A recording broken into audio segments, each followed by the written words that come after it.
থাকিলে ডোবাখানা হবে কসুরি পানা, থাকিলে ডোবাখানা হবে কসুরি পানা, বাগে হরিণে খানা একসাথে খাবে না, স্বভাব তো কখনো যাবে না, মরি স্বভাব তো কখনো যাবে না।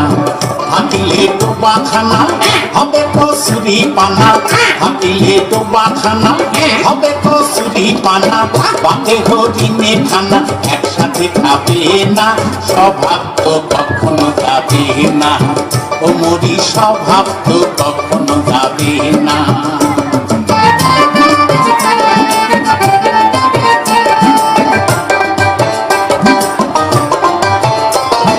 জলের স্বভাব যেমন খাড়া নিম্ন দিকে ধায়, আর আগুনেরই স্বভাব যেমন সবকিছু পোড়ায়।